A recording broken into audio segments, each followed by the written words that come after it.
As some of you are aware, PR actually is both an art as well as science. Science because there are set parameters, art because everyone can't be the Prime Minister of the country who does brilliant PR, and you've seen the competition not doing too well from a PR perspective. So what we are going to talk about is what are the changes that's happening in public relation today and the future of PR. And the first biggest disruptor for PR is, in all cases, is digital. So what happened as COVID, of course, is an accelerator for a lot of things. COVID has been a disruptor for multiple things. And one of the things that have happened in PR is it has accelerated many folds. Today, a tweet can become the headline. A loose comment by a YouTuber can get him to get him behind bars, or almost get him behind bars, and the entire world can erupt. And similarly, a small, simple event can become larger than life. Case in point is we were called in by a large ministry. They wanted to do a campaign, and we, in my age, you can see the dinosauric age that I'm in, we still went to the old way of doing PR that let's do on-ground events, let's issue a press release, let's do a press conference, which all of you are aware as a tool, of course, are important, but the ROI, the return on investment, is something that is going down. So one of the younger team members of my team came in and said, "Sir, why don't we create something called a user-generated content?" Which primarily means, can users be involved in that entire thing? And therefore, the shared voices that today's TEDx talks about is all about how do you get people to share what you are doing.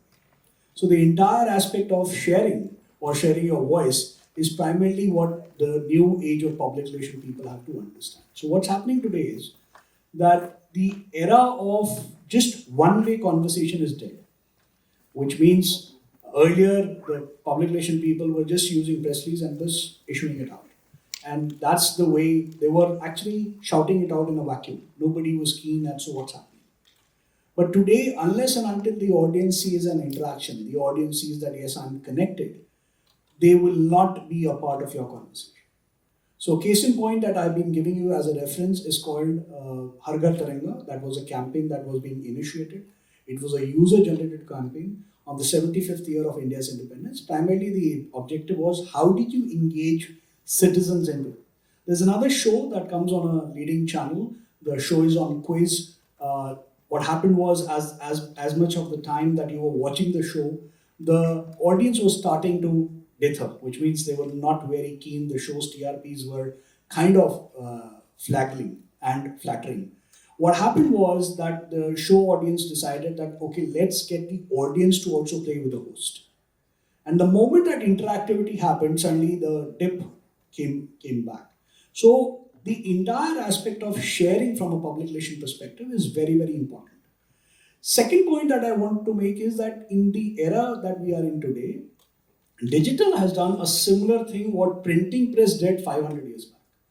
So if you have to look at the conversation between what digital is doing and what printing press did, printing press actually democratized the entire aspect. Similarly, digital democratized what news or what is it that you want to hear as audience. A case in point is one of the leading channels, in case you're still watching it, the channels that you are looking at is something you can see on Twitter and now X as to what that channel is going to take its view.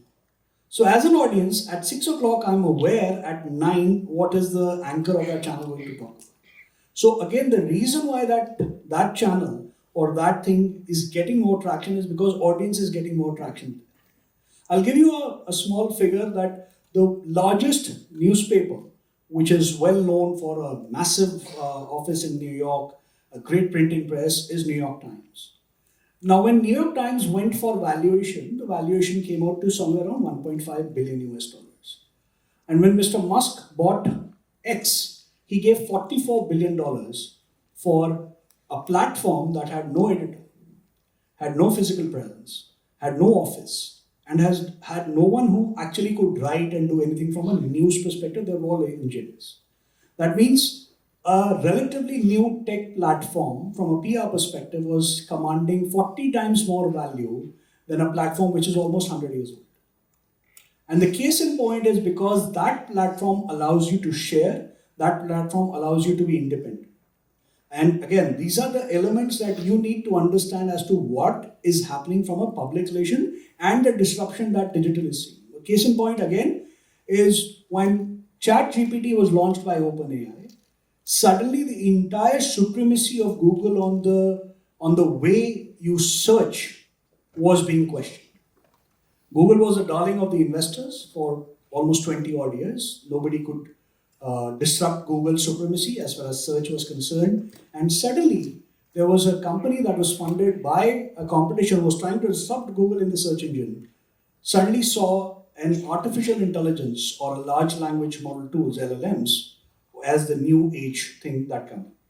Now, Google got a little, kind of disrupted, saying, "Oh, I'm not able to figure out what's happening." And they said, "Okay, I also have a similar thing that a chat GPT has."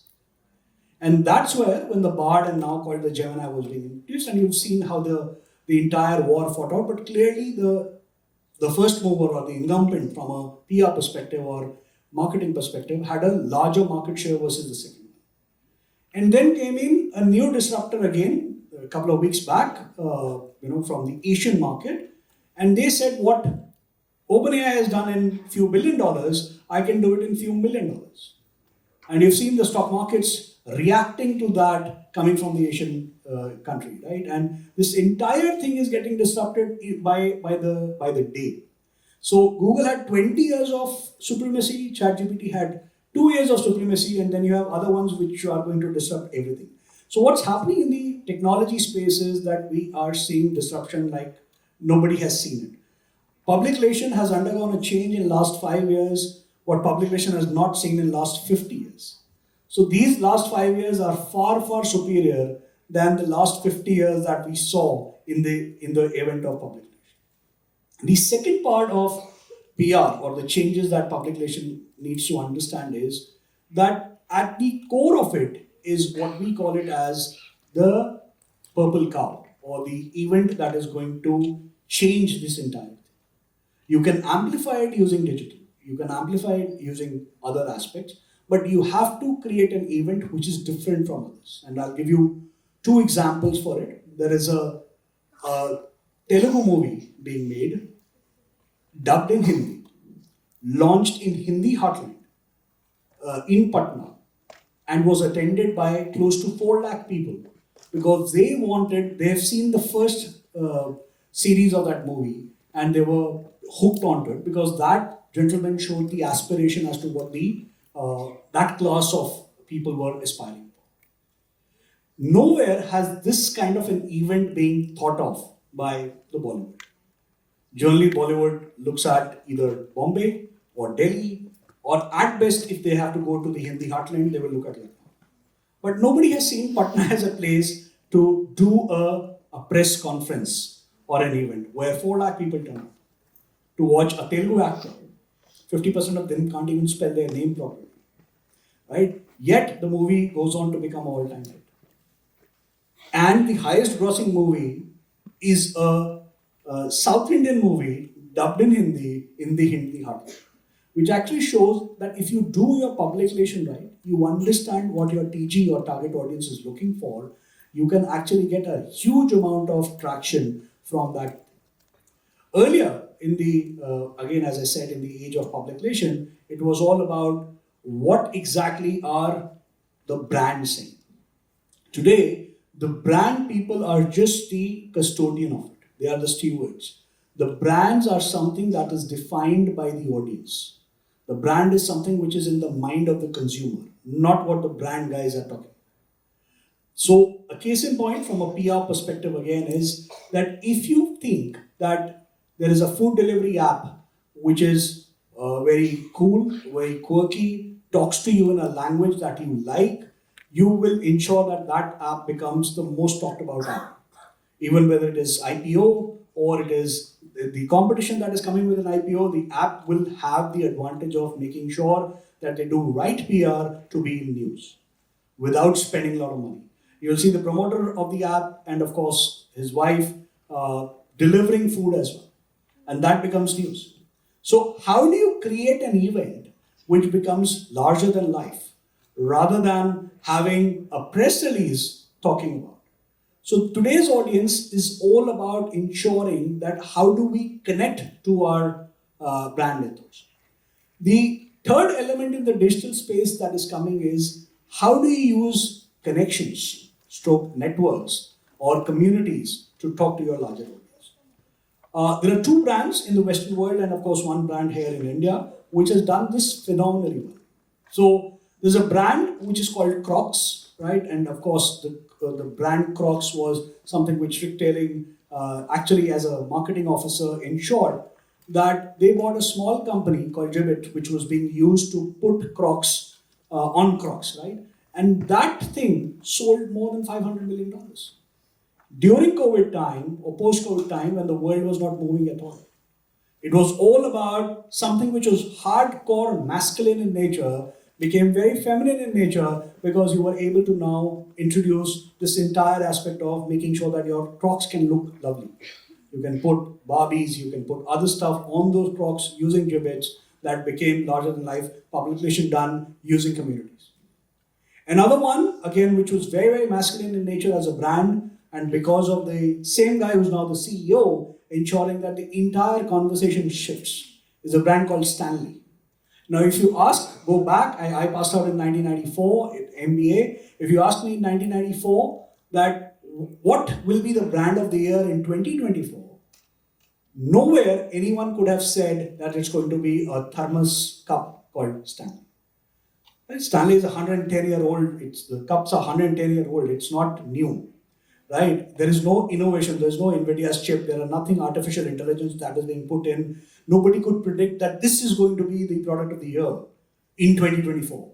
Yet, last year, that product got the product of the year in 2024 is because of the way the product used TikTok to sell itself.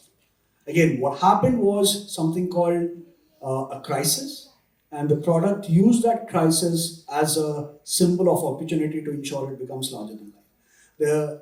The folktale goes as follows: that one of the lady was driving a car, the car got burned because there was an accident, and the Stanley Cup was intact. There was few ice cubes as well in a burnt car. And the CEO realized that this is something that he can make reel out of it. Right? It's like people who are using Insta Reels, you can make reel out of it. And that made the cup, or that made the brand very, very popular. So the lessons to be learned from a PR perspective here is that it is not about what is it that my brand will be, what is it that my press release will talk about, what is it that the press conference should be. It's about ensuring that the brand talks to the audience that they're looking at. For the first time, they've created, you could see their ads, they have empty showpieces where there's only one Stanley Cup being shown. The thing that we are looking at is something called fear of missing out, FOMO, which is something that the Gen Zs, your generation, is very, very keen on. You've seen Book My Show doing a similar thing with some of the great concerts that has just happened across Bombay, Bangalore, Delhi. The intent is that the tickets are getting sold in just 15 minutes. It's once in a lifetime opportunity. Same thing has happened to a large gathering of people or devotees of Hinduism at a place where millions of people are coming because, again, the entire way the communication has happened is it's once in a lifetime of a mankind. 144 years, the planets are going to align itself, and therefore 144 years is the time that a mankind is going to get it only once, and therefore everyone has an aspiration to go and take a holy dip, right? Now, the way this is getting from a public relation perspective communicated is it's the user generated content. There's no press release that you will see. There's no press conference that the chief minister is doing saying, hey, why don't you come and visit and take a holiday? It's the YouTubers, it's the people who are influencers, it's of course the industry captains and others who are going there and ensuring that that becomes once in a lifetime kind of an opportunity for everyone to go there and talk about it. So the case in point and the learnings from a PR perspective is that we need to shift our thoughts about how do I create a message. It's not about creating a message. All of us as PR professionals are fixated with messaging. That, oh, this is the message that I want to give. Nobody wants to talk about what's the conversation happening around it. So when we move from messaging to igniting a conversation, that's where the entire aspect of this digital element comes into. And when we look at this entire way of which the messaging is evolving, there are multiple brands that you see. So the brand actually is the persona of the brand, right? Now, if you are a food app who's supposed to be rebel, you can use the cuss words that YouTubers are using because that's their currency. There is a difference between a comedian who's from 80s to a comedian who's been born in 2020s, right? You will see the way their language is changing, the way they are using their jokes is also different. And one comedian will have millions of followers, the other comedian will just struggle. It's because how you are connecting. So brand personas are also about how the brands are connected. So when you look at the brands, please understand that the brand is not what the brand wants to be. Everyone wants to become Apple. But there is only one Apple because the brand has been able to connect to the audience. The others, because they want to be Apple, and therefore they just tend to be in that Me Too space. So the objective for any PR professional is to understand what is it the brand ethos, what is it the conversation about. And unless and until I stick to that conversation, whether I'm from a political perspective, whether I'm a food app delivery, whether I'm an industry inc. captain, or whether I'm into manufacturing or technology. In all these cases, the important part for you to understand is how is it that the consumer or the audience is connected. And in the digital era, it's very easy. For youngsters, of course, it's important from a PR perspective that you have multiple platforms today. You have right from LinkedIn to Insta to Facebook. Of course, Facebook is for dinosaur like us because you guys have ditched Facebook and you've gone to Insta. But each of the platform will have its own persona. One of the platform persona is not only about ensuring that we are going to just talk about how I speak on LinkedIn cannot be the way that I speak on Insta. If I write a press release on Insta, you guys will never like it or read it because Insta is very audiovisual in nature. So quickly wrapping it up on the fact, because I've got a red light now shown, that there is going to be, in the new age of public relation, it's not only about messaging, it's about conversation, it's about igniting that fire and ensuring all of us, all your audience, get involved. Thank you so much for this.